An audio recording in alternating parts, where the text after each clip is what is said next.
Well, I think the one thing that discipline definitely does help you with is it helps you get things done. And when you get things done, when you actually do things, you have more success. If you have more success, and sometimes a big part of success is just not being fucking lazy and just doing it. Yeah. That's like 90% of it is just showing up. Get there and start working. Like, you're not going to feel perfect every day. If I only worked out when I felt good, I'd be a fat fuck.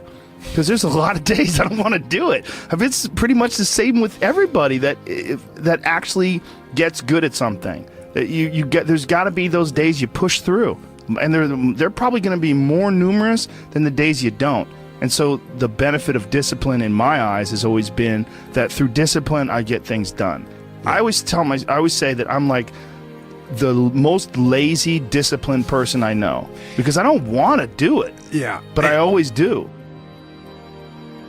One of the big problems is sitting down and doing the work. Mm-hmm. And you got to, and Pressfield talks about that in the most concise and beautiful way. And he labels it like an enemy. He calls it resistance. Mm-hmm. And that you have to sit down, you have to overcome resistance, and that the pro goes to work. And it doesn't matter if you're sick, it doesn't matter if you have kids, it doesn't matter what, you're a pro and you go to work. And that just, it puts it in your head that this is what I do.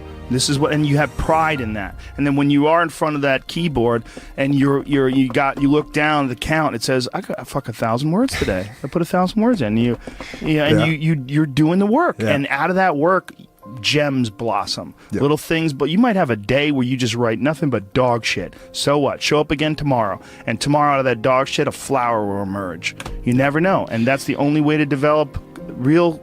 Like, to really develop your potential 100% in anything, whether it's as an author or even as a martial artist. There's a lot of creativity in martial arts.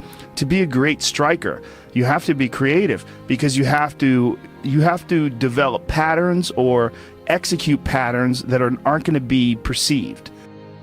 This idea that life is hard is something you're supposed to shield from them. It's so silly. And, I've had this conversation with my friends, because everybody that I know that's interesting had a fucked up life. But now we have kids, and the last thing we want is our kids to have a fucked up life. So we put our kids in these good schools, we live in these nice neighborhoods, everybody eats healthy, and there's no fucking domestic violence, and everybody seems, it's so different than all of our lives. And we were talking about it. Me and Brian Callen were actually talking about it. Like, look, we all had fucked up childhoods, and everybody we know had fucked up childhoods. And they're all interesting, but I don't want my kids to be boring, but I also want them to be safe. So it's like, how do you approach that? I mean, I think you get involved. This is what I've chosen to do, is get my kids involved in martial arts and give them the opportunity to pursue difficult things, and understanding that through pursuing these difficult things, like in accomplishing stuff, like you learn something about yourself. You learn that you have this ability inside of you to overcome. Get obsessed with life improvement. Find things that you enjoy doing that are difficult. Do them and get better at them. It seems so simplistic. It seems like a ridiculous, idealistic point of view, but it's effective. Well, you need some amount of pride and some amount of ego to get good at things in the first place, because it's such a counterintuitive notion, because you have to have a belief in yourself. You have to be able, like when you start out at jiu-jitsu, you're a white belt. Like, I remember being a white belt and being like, oh my God, I am fucking never going to get good at this. I'm going to suck forever. But to look at people who are better than you and know they had to have sucked at one point in time. Okay, there's somewhere along the end of this tunnel, there's got to be a light. I just got to keep going. Yeah. And that takes ego, and right? Ego, yeah, I was going to say, I mean, ego drives you to be successful, me to be successful. Ego is what's driving you. The problem is when you let ego go too far. Yeah. And everything takes balance. There's a dichotomy in everything. Every part of you has a dichotomy. You can get so into the physical aspects of things that you end up like doing a bunch of steroids and going crazy and ruining your health. Right? Yeah. That's not good. Right. The other end of the spectrum, you can sit around and play video games and turn into a... Bodybuilding is a great example of that, because when you start lifting weights, you're like, God, I'd like to be stronger. And you start getting a little bit bigger. You're like, oh, look at that. I got a muscle. Woo, this is cool. And then you keep going, and then you keep going. But some guys get so fucking crazy, they won't stop until they have 22-inch arms. And they want to have thighs that are so big, they have to walk like they've got a barrel in between their legs. And, you know, and they just can't help it. They just take it to some completely unhealthy place. Yeah, that's rough. Yeah, well, it's just the nature of trying to get good at something. You got to recognize what's good and what is just fucking insane. For some people especially, they're just experiencing way too much pressure. And that pressure, a lot of times, it's just an imbalance in perspective. And some of it's, I was talking to this mom once. Her daughter does gymnastics with my daughter, and we were talking about kids killing themselves where she used to live.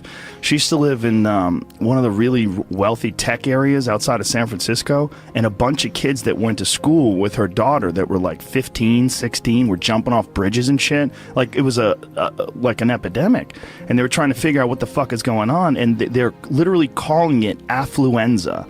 That these affluent kids and their families are literally worth $1 billion. You know, I mean, everybody's super rich, and they're having this insane pressure, like before high school and in high school, to be in Ivy League schools and to get 4.0s and all, and they're not having any fun, and they're not experiencing life, and they don't have any hope, and their parents are all on fucking pills, and they're just killing themselves. For some people out there that aren't feeling good, man, if you just fucking struggled more, you get over that struggle, you feel better. It sounds so simplistic, but I swear by it. I've felt shitty myself, and then forced myself to work out, and after I get out of there, I'm like, whoa! 100%. Fucking it's 100% guarantee.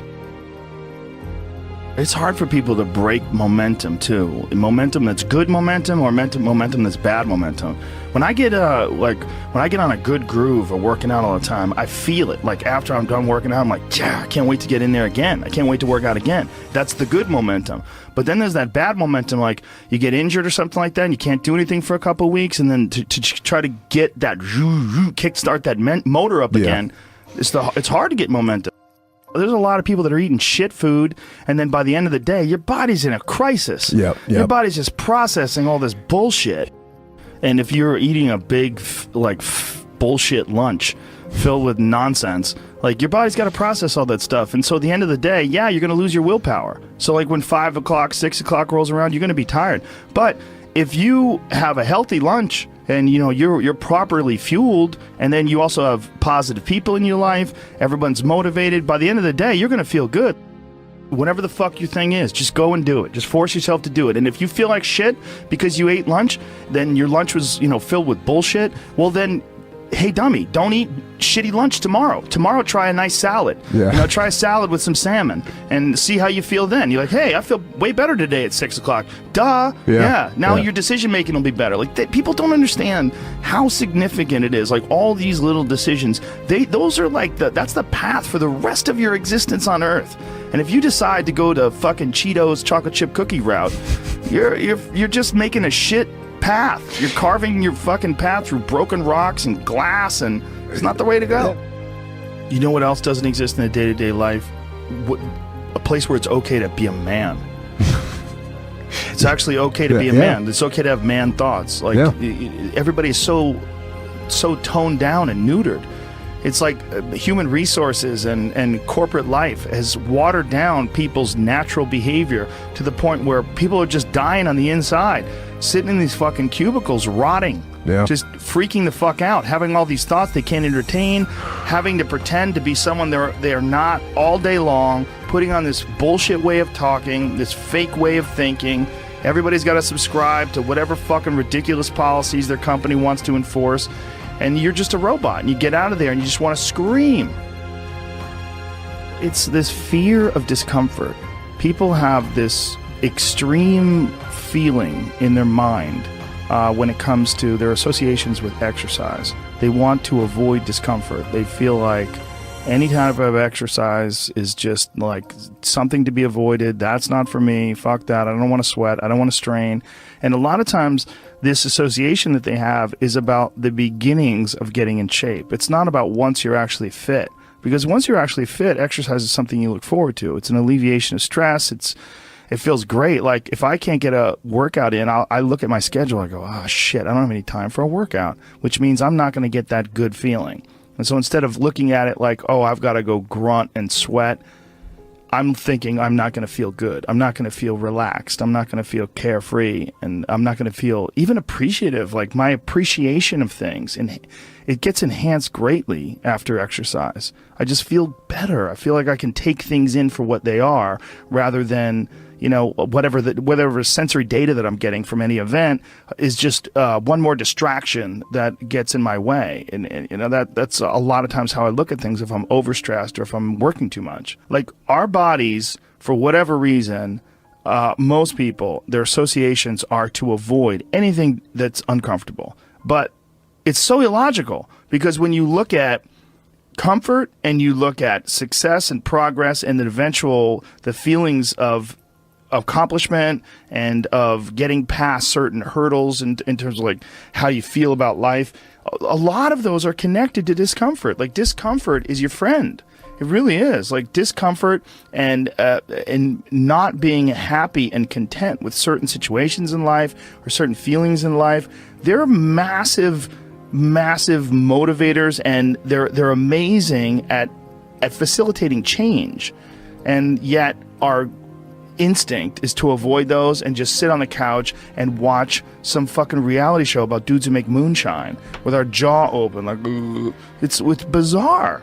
And for me, at least, when I get like really disciplined and really I get really consistent with my workouts, one of the things that I almost feel momentum. I feel like there's like a push behind me, like, all right, like after I get out of the gym, I have a really good workout. I'm like, yeah, now I'm doing it. I'm doing it all the time now. And I'm looking forward to the next time. And it makes that resistance much weaker, and it makes my motivation and my discipline much stronger. I think a lot of it is based on just the consistency. You know, it's one of the things that I talked about recently on the podcast. I said, you know, like blowing something off, it's not just not good. Like blowing off an exercise that you planned is not just bad for you physically.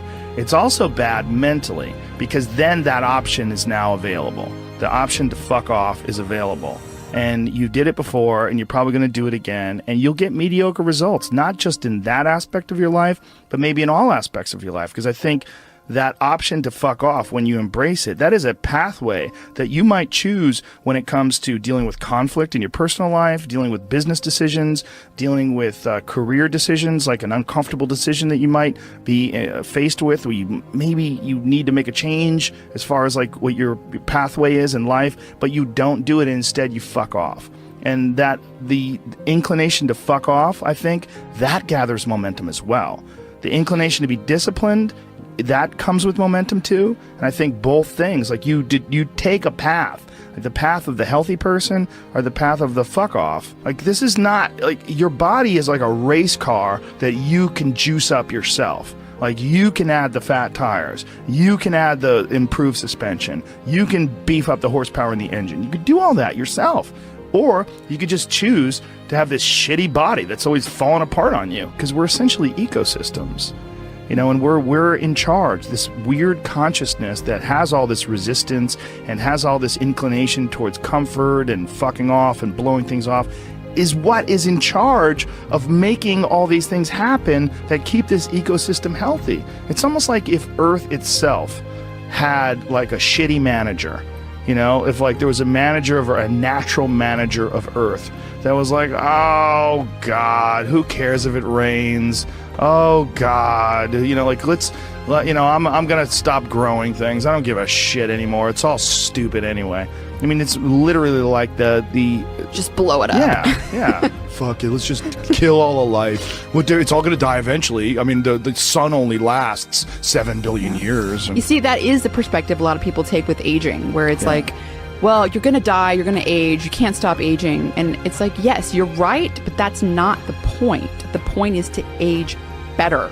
Like, that's the point. The point is to increase your health span, you know, and that is, we know is possible. Like that can, there's some of these like centenarians and super centenarians I've seen that are like over 100 years old, and they're like riding bikes and racing, and it's like, Yeah. they're old. They are very old. But they're experiencing a very good quality of life. Yeah. And they're experiencing a quality of life that these other people that don't exercise feel. They physically feel their own body diminishing, and they just feel it's inevitable. It is what it is. You're wasting your time. You're out there running around. But no, we're not, because this experience right now, it's not like, no one's under the illusion that you're going to live forever, but you are enhancing the experience that you're currently involved in right now. And you are alive. Right. You are alive. You do experience this life. But do you experience this life optimally? Is it as enjoyable as it can be? And we all know that there's a spectrum for that enjoyability.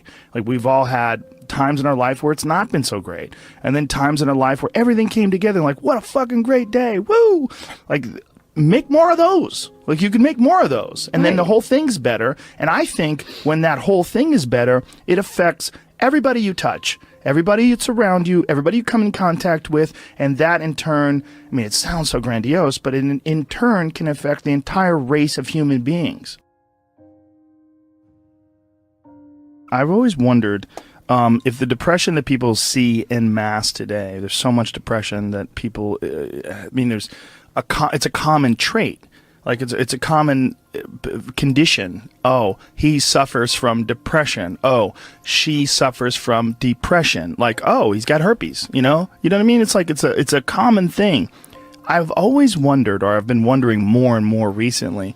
It really hit me when, have you ever seen Heinmo's Arctic Adventure? This guy lives in this incredibly remote area of the Arctic National Wildlife Refuge in the Alaskan interior, and he lives in this really small log cabin, and he hunts and gathers, and that's all he does. And he's very smart. Like, he's not a dummy at all. And he's been up there. He lives with his wife, and he raised children up there, and it's really, really, there's some dark moments in there, because they lived like this from the time, like, when they had children up there, and they lost their 2-year-old baby in a fucking canoe.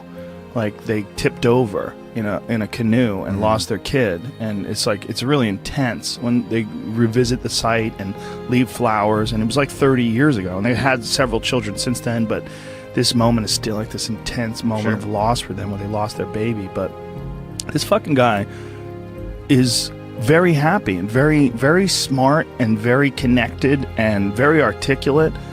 And he firmly believes that human beings, when we evolved and developed and were hunter-gatherers, that there's a set of rewards. There's reward systems that are set up inside the human body, inside the very being that we embody, that don't get met in today's society. And that's one of the things that's causing depression. One of the things that's causing this funk that people are in is that we're living our lives, many of us at least, in these very unfulfilling ways, where you're going to this office with artificial light and you're doing something you don't want to do all day long, and then you get home and you're tired. And on top of that, you're eating shit. You're eating potato chips and you're drinking soda, and your body is just like, what in the fuck is this? We're supposed to be out in the fields. We're supposed to be walking up hills. We're supposed to be looking for animals or gathering vegetables. We're supposed to be doing all these things that our body's designed to do. We're supposed to be in nature. Yeah. And nature is like a medicine. Like, it literally is a medicine to you. Like, people that go, you don't have to go hunting, you don't have to go fishing, just go fucking hike, man. Just go hike up to the top of a mountain and look out. You know, there's a reward that you get from that is intensely, like, soul-filling. Mm-hmm. There's, like, something about, like, when I was in Colorado, and there was this area of Boulder where you drive up one of these roads, and there was this area where you could park. And it was this incredible view, man. And these people just park and just go out there and just look. But you get there and you park and you go, fuck. Because you would see, you're literally seeing the Continental Divide. These snow-capped mountains in July. Yeah. In July, it's covered with snow. Because those mountains don't give a fuck. Perspective. Oh. You know, just this whole new perspective on it. And I think nature, the ease of suffering is always in presentness. You know, when you're in presentness, truly locked in presentness, there is no suffering. There can be pain, but no suffering. Suffering is something created by our own minds. And I think nature is one of the great ways to do this, because humans, we take cues from our environment. And nature, as I was saying earlier, is always in the present. You know, there's this natural presentness of all the animals, everything around you. Whereas if you get around a bunch of people watching housewives and stressed about this and popping pills, you're going to take on that energy too, and you're going to lose your presentness because of your surroundings. So it's like this ultimate regrounding tool where we get back to present moment again. Yeah. You know, and that's such a fucking key element to human happiness. And I think the other key element is having something we're fighting for. You know, having a mission. I think we're all forces, and that force needs to have an effect, needs to have a reason that it's moving in a certain direction. And I think with all of our needs and all of our needs met, you know, where we don't have to hunt for food, we don't have to acquire everything, everything's relatively easy, and it's all about advancement and all this. We've lost a lot of the basic mission, which was the mission to survive and procreate, you know, so, and we haven't replaced it with any other universal mission, which is, I think, one of the big allures of these things like wars and these things like creating an enemy. Well, at least then you have a mission. And when you have a mission, human beings are happy. You know, like Bertrand Russell talked about, he did a book, Conquest of Happiness, and he had his own fucked up attributes. Every time I bring him up, people talk about his fucked upness. He was into phrenology, and he might have been a racist, whatever, but he was a good philosopher. Smoked constantly. Yeah. But anyways, he talked about the happiest person he knew. The happiest person he could find was a groundskeeper on a manor who every day woke up and was at war with the rabbits of the grounds. He just declared that the rabbits were the fucking enemy, and he would go out with his gun and he would hunt as many as possible, and he'd go morning till night, and he would kill as many rabbits as he could, because it was the rabbits were the ones eating the hedges and the flowers and whatever. So he basically made the rabbits his enemy and struck out every single day to kill as many rabbits as possible. And that dude, according to Bertrand Russell, was happy as fuck. He had a task. He had a task. He had a purpose. You know, he had a mission. My mission is to destroy the rabbits. I used to have a dog like that. Yeah? I had the happiest dog ever. His name was Frank Sinatra. And he was a pit bull that all he lived for was killing lizards. And my house, my old house, not the house I'm in now, but my old house, had this one, it's like on a hill, and there's this one wall where these lizards would run up the wall. And so Frank, I would literally let him out in the morning, and he would fucking bolt out that door. It's like, time to go to war. And he would run and go look for these lizards. And he would stand there, like Eddie Bravo would just watch it and marvel. He'd be like, fuck, man, this dog does this every day. This dog does this every day. I go, this is what he loves to do. And he would go there, and he would have his paws on the wall, and he would, and he would go crazy, and he would jump up and try to grab a lizard, and occasionally he would get one. And he'd be like, fuck yeah. And he would get one, and he would go looking for another one. He would go, and it was a pretty big yard, so he would go wandering around the yard looking for anything else that fucked up, anything else that was slipping. There was constantly, unfortunately, twice I had to take him to the hospital because he got bit by rattlesnakes, because rattlesnakes were slipping too, apparently. He killed the rattlesnakes, but the rattlesnakes fucked him up. He had like a water balloon growing out of the side of his head. Both of my dogs, by the way, that's a real problem if you don't have the money to pay for the serum. It's super expensive. It was several $1,000s to treat them for this rattlesnake venom, anti-venom shit. It's like, I was like, man, what if I was poor? What if... that's a whole fucked up system. Like, they inject horses with the venom, and then they like get the antibodies from the horses. It's like this archaic system. I think my friend Donald Schultz is working on, he's a big snake handler guy. He's working on ways to innovate around that, because it's kind of like a real backwards system that they have, how you get anti-venom. Well, a horse will survive, so let's just fucking sort of put the venom in there, and then we'll get the antibodies from the horse, and then, you know, it's a weird thing how they do it. Yeah, well, that's a real problem with people that are vegans. If you're a vegan and you don't use any animal products and you get bit by a rattlesnake, you got two choices. Compromise your morals, or that's a wrap. Yeah. You know? But this dog was so goddamn happy. He had missions. You know, he would go out of that yard and he wasn't bored. He was like, please take me for a walk. Come on, man. He was like, see ya, dude. I'd open that door. He was gone. He just had his little mission. And I think you can see that in the people who are the most unhappy. They seem aimless. Yeah. They're like, what am I here for? Why am I doing this? Nothing makes sense, you know? And I've even felt it in my own life when, you know, I know what my mission here is. My mission is to expand human consciousness, to help people be happy. Like, that's really what I find my greatest purpose in. But every once in a while, I'll get this kind of like fuck people attitude. Maybe someone said some fucked up shit, and I'm like, man, people fucking suck. Fuck people. And then at that moment, that's when I'm actually depressed, you know, because I've lost my mission. Instead of having a mission like, yes, my mission is human consciousness, all of a sudden it's like, fuck people, fuck that mission. They'll figure it out. And then I'm depressed because I've lost my purpose. It's very hard to rise above, like literally, when something like that happens and realize like, oh, you're encountering one diseased individual. You got to look at the mass of humanity. Yeah. Like when you encounter one diseased individual, it's so like this guy who shot up that nightclub in Orlando. You're looking at one diseased individual. And if you say, man, people fucking suck, look at what they did. Well, look at how many people that are responding with rainbows on their Twitter pages and love and all the best wishes to those folks that got killed and all their... I mean, I was looking at this guy's page who's an animal lover who was organizing people to go to the homes of the victims and see if they have pets that are trapped. You know, there's beautiful people out there. Yeah. There's a lot. There's more beautiful people. This is without a doubt not just the safest, the easiest. This is the happiest time in terms of like being able to like reach out and send love to people and have people send love to you. But just occasionally you run into cunts. Yeah, no doubt. And the cunts itself, man. But the beauty is out there too. It's just not as dramatic and it doesn't impose upon us as forcefully. But if we just look, it's around all the time. We run into good people all the time. But you know, you just make eye contact with that good person or that kid who's just looking at you and just creeping with that little smile, and you're like, oh yeah, the good of humanity, the fact that, you know, we really are love, you know, being expressed, you know, outwardly all the time, and it's just these other delusions that get in the way of that. Well, we're oddly attracted to negativity too. It's almost like we look at negativity online or that you run into as like a possibility of war. Like, you have to look out, this fucking drum's beating. God damn it, there's an army on the background. They're coming. But, you know, it's like this real impulse to sort of batten down the hatches. When really it's just some fucking 36-year-old loser sitting in his parents' basement, you know, farting and smelling his own farts and angry online. I mean, that's really what a lot of you're dealing with. You're dealing with, like, really sick people. Like, people that have just, for whatever reason...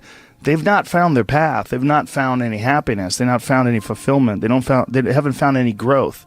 They're just stifled or rotten in some sort of a weird way. It just hasn't really worked for them. Yeah. And so they're lashing out. They're lashing out at the world. And you run into one of those, and you're like, people suck. Yeah, and that's the initial response, and then the more conscious response is to look at them and have compassion for that person. Yeah, you know, that's hard to do, right? That is hard to do, and our system isn't based upon that. Even if you look at the U.S. penal system, it's very much about punishment. Whereas if you watch that documentary that Michael Moore did, Who to Invade Ness, where they go to Norway, they have a whole different idea of what the penal system is for. It's about restoring human dignity and cultivating, you know, a change, really making change in the person. It's not about punishment. It's about actually changing that individual so he doesn't do it again. And then you look at the recidivism rates between our prisons and Norway's prisons, and they're just dramatically different. That impulse to punish immediately, you know, is not the healthiest impulse. That's just going to create more issues down the road. You're not